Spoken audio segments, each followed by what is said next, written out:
They weren't random, they were assignments. They'll tell you it was just coincidence, that she just happened to enter your life, that he just accidentally broke your heart, that those friends who ghosted you, that was just life. Move on. But that's not the truth, that's the story people tell themselves to avoid looking deeper. Carl Jung didn't believe in randomness. He believed in patterns, archetypes, soul contracts. He believed that life doesn't happen to you, it reveals you. He said, until you make the unconscious conscious, it will direct your life, and you will call it fate. Now pause. What if that breakup wasn't meant to break you, but to break your illusion? What if the betrayal wasn't bad luck, but a divine interruption to pull you out of a toxic timeline? The universe doesn't send people, it sends mirrors. People come into your life to reflect the very thing you're not willing to see, your fears, your wounds, your worth, your patterns. The one who loved you then left? They were showing you how attached you've become to temporary things. The one who manipulated you with tears. They were exposing the part of you that still believes love must be earned through suffering. And the one who walked away without closure. They were teaching you that you are the closure you were searching for. So no, it wasn't random. None of it. It was spiritual surgery. It was your soul calling in exactly what you needed. Not what your ego wanted, but what your evolution demanded. Because sometimes, God doesn't send angels to comfort you. He sends people to trigger you, so that the parts of you that still need healing can no longer hide. This isn't about blame. This is about awakening. Because every person you've ever loved, hated, feared, or obsessed over was never a mistake. They were an assignment, a reflection, a message from your own unconscious, from your own soul, from the parts of you crying out, please, grow. Carl Jung didn't study people. He studied the patterns behind them. And when you start doing the same, you'll stop asking, why did they hurt me? And start asking, what were they trying to teach me? And that shift, that's when the healing begins. That's when you stop surviving the past and start remembering who you were before it. Chapter 1. The universe speaks through people. Carl Jung didn't see people as random faces passing through time. He saw them as messages wrapped in human form. Every person is a mirror, he said, but not the kind you use to check your hair. A deeper mirror, the kind that reflects the parts of your soul you're too afraid to look at, not who you pretend to be, but who you really are, underneath the masks. Let's go deeper. Ever had a stranger say something so specific, so piercing, it felt like the universe spoke through them? That wasn't luck. That wasn't coincidence. That was alignment. That was a soul contract activating at the exact second your soul was ready to hear the truth. Ever fallen in love with someone who lit up your world, only to watch them vanish like smoke? That wasn't betrayal. That was your shadow taking human shape, to show you exactly what you've been suppressing, denying, or refusing to heal. We think we choose people, but more often they're chosen for us, by something far bigger than our plans, by the unconscious. Because the universe doesn't send comfort, it sends clarity. The truth is, people are assignments. Some are gentle guides, who whisper healing into the cracks of your soul when you're too tired to fight. Some are teachers, who challenge your thinking, your patterns, your ego. And some are destroyers with divine permission, sent not to ruin you but to strip away the lies you've built your identity on. They don't show up to make you feel good. They show up to make you see, to make the unconscious conscious, to bring the pain to the surface, so it can finally be transformed. Carl Jung believed that until you face what's within, the world outside will keep sending people to trigger it. Because your soul doesn't want comfort. It wants truth. It wants freedom. It wants wholeness. And sometimes the only way to get there is by walking through the fire someone else lights. But here's the secret most people never realize. The more you heal, the less chaotic the people you attract become. Because as you change internally, the universe stops needing to send teachers in the form of heartbreak, betrayal, or pain. Heal the wound, and the mirror changes. So the next time someone walks into your life, ask yourself, what part of me are they reflecting? What lesson are they here to teach? What truth are they unlocking within me? Because if you're brave enough to ask those questions, You'll stop labeling people as mistakes and start honoring them as messengers, even the painful ones. Chapter 2. They arrive when you're ready to grow. Have you ever stopped to think that every person who's ever entered your life didn't just walk in? They were sent. Carl Jung didn't believe people appeared in your life by coincidence. He believed they were mirrors, not of your surface desires, but of your deepest unconscious truths. Not everyone you meet is there to stay. Not everyone is there to love you, support you, or comfort you. Some are there to expose you, to awaken you, to trigger the part of your soul that's been asleep for too long. Let me explain. You meet someone, a stranger, and they say one sentence that shakes your reality, as if the universe used them as a mouthpiece, as if their presence activated something ancient in you. That's not luck. That's not chance. That's a soul contract coming to life. An agreement your soul made long before your mind could understand it. Now flip the page. Someone enters your life and you fall in love. It feels magical. But slowly, it turns to chaos. You're left heartbroken, confused, doubting your worth. Why? Because that person wasn't sent to complete you. They were sent to reveal you, to shatter your illusions, to crack open the false identity you've clung to for years. Carl Jung called this the work of the shadow. He believed that every part of yourself you refuse to face, every pain, every fear, every lie, gets projected outward. And guess what? The people you meet, they pick up those projections. They become your mirror, showing you everything you've denied. The people who irritate you the most often reflect the very traits you haven't accepted in yourself. The people you obsess over often hold the emotional wounds you've left unhealed. And the people you fear losing the most often point to the void you've been too scared to fill alone. So no, people don't just show up. They are placed strategically, intentionally, spiritually. Some are guides, some are messengers, and some are destroyers with divine permission. They tear down your ego. They rip off the mask. They force you to face the pain you thought you buried. And while it hurts, it's sacred.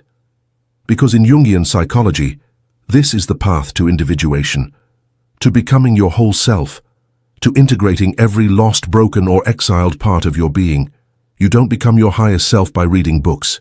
You become your highest self by surviving the people who were sent to challenge your illusions. That friend who betrayed you, they weren't evil. They were a mirror, sent to show you your own abandonment wound. That partner who triggered every insecurity in your chest, they were holding up the mirror your soul had been avoiding, and the ones who walked away without closure, they were the ones teaching you. You are the closure, because no one outside of you can finish what's incomplete inside you. This is why Jung said, until you make the unconscious conscious, it will direct your life, and you will call it fate. Most people spend their entire life running from their triggers, but what if the trigger is the teacher? What if that person you can't forget is still lingering in your energy, not because they're meant to return, but because the lesson they carried hasn't been accepted? Here's the truth. Every human interaction is sacred data. Every relationship is a spiritual classroom, and every heartbreak is a syllabus for transformation. So instead of asking, why did this happen to me? Ask, what is this trying to reveal in me? Because the universe doesn't speak in words, it speaks in people, and when you're finally brave enough to listen, you'll realize you were never being punished. You were being prepared. Chapter 3.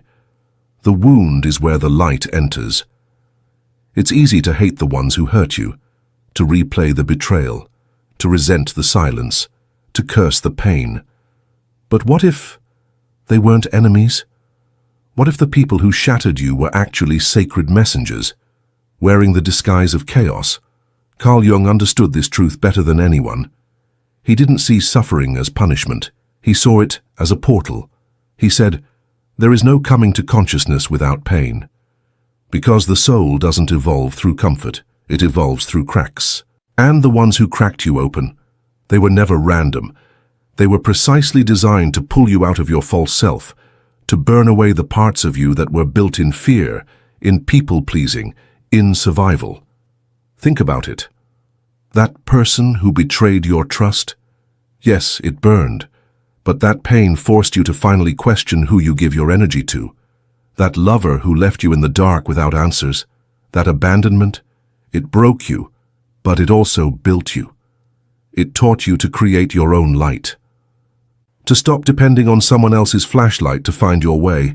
That friend who turned cold when you needed them the most, their absence, it hurt. But it also revealed a painful truth. Not everyone deserves a seat at your healing table. These aren't just stories. They're initiations.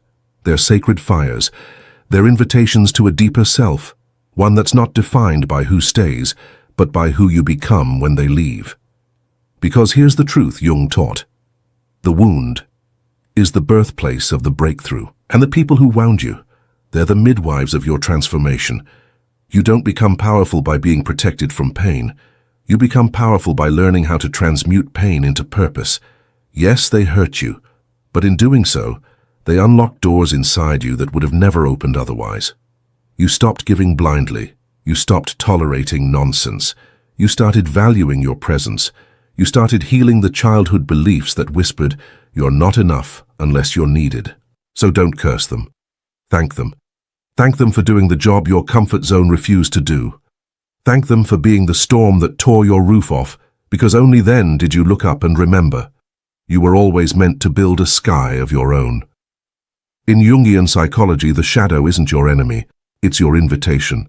And often, it's the people who trigger your shadow the most who carry the key to your next evolution. So instead of asking, "Why did they hurt me?" ask, "What did their presence awaken in me?" That's where healing begins, not by forgetting what happened, but by remembering what it taught you, and that's how the light gets in. Chapter 4. Souls travel in packs. Have you ever locked eyes with someone for the first time and felt like the conversation already started lifetimes ago? That unexplainable sense of déjà vu, that deep knowing without explanation, as if your soul whispered, "Oh, it's you again." That's not chemistry, that's recognition. That's memory, not of the mind, but of the soul. Carl Jung believed that beneath all individual psyches exists the collective unconscious, a vast spiritual blueprint where soul memories live, untouched by time or space. It's the reason you can meet a complete stranger and feel more safe, more seen, more connected than you've ever felt with someone you've known for years. Because sometimes the body meets for the first time, but the souls have danced before. This isn't fiction, this is resonance.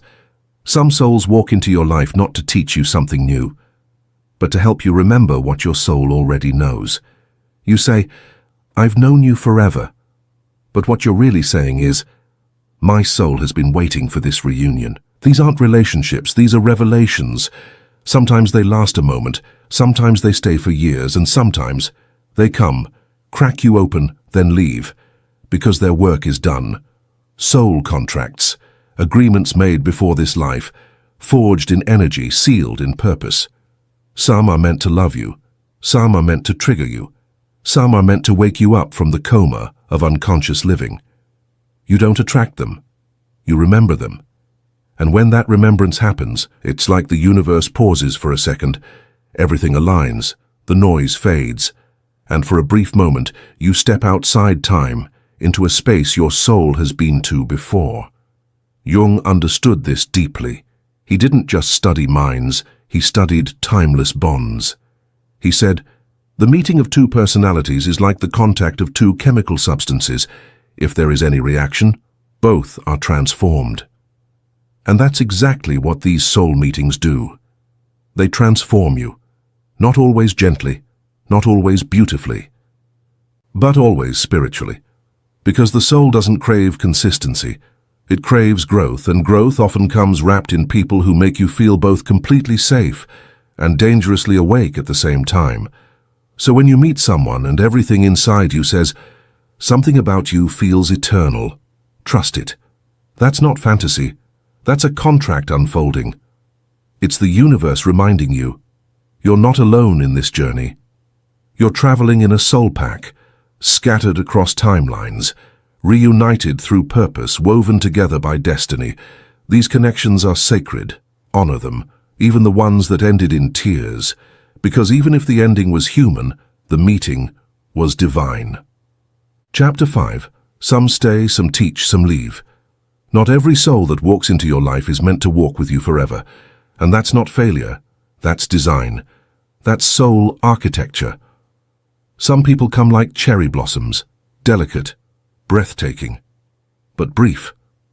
Their beauty lies in their impermanence. They show you magic, then disappear with the wind, not to hurt you, but to remind you, nothing truly beautiful can be possessed, only experienced. Then there are those who arrive like storms, unpredictable, violent, raw. They don't ask for permission. They shatter your old self to pieces. But when they leave behind clarity, strength, and foundations you never had before. And then there are the roots, the invisible ones, the souls who don't always say much, but they hold you quietly in your darkest hours. They stay beneath the surface, carrying your weight when you forget how to stand. Carl Jung believed that every soul we meet plays a symbolic role, that there are no coincidences, only inner projections meeting outer reflections. Your visions will become clear only when you can look into your own heart. Who looks outside dreams. Who looks inside awakes. And relationships, all of them, are invitations to wake up. But here's the trap most of us fall into. We try to make everyone permanent. We cling to cherry blossoms and expect them to grow roots. We beg the storm to stay, even though its work is already done. We confuse teachers for soulmates and lessons for lifelong contracts. But the universe doesn't work that way. It sends people based on your level of consciousness. And once the message is delivered, they might leave, because the mission is complete. Don't resent that. Honor it. Because what matters most is not how long someone stayed, but what they activated in you while they were here. Did they awaken your self-worth? Did they mirror your wounds? Did they make you feel seen in a way you had forgotten? That was the purpose. Every soul encounter is an echo of something bigger. A pattern unraveling, a subconscious script rewriting itself, a new version of you being born. So instead of asking, why didn't they stay, ask, what part of me did they help me find? Because maybe the friend who ghosted you taught you not to beg for loyalty. The lover who disappeared without goodbye taught you the power of self-closure. The mentor who disappointed you taught you to stop worshipping people and start trusting your own wisdom. This is not abandonment. This is spiritual redirection. Because when you chase those who were meant to leave, you delay the arrival of those who were meant to stay. So let them go. With love, with gratitude, with understanding. Not every chapter needs a villain. Some people exit your life peacefully because the soul's agreement was already fulfilled, and the more you honor the exit, the more aligned the next arrival will be. Chapter 6. When it's done, let them go.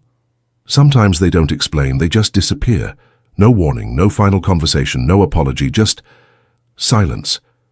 And that silence, it echoes louder than any goodbye ever could.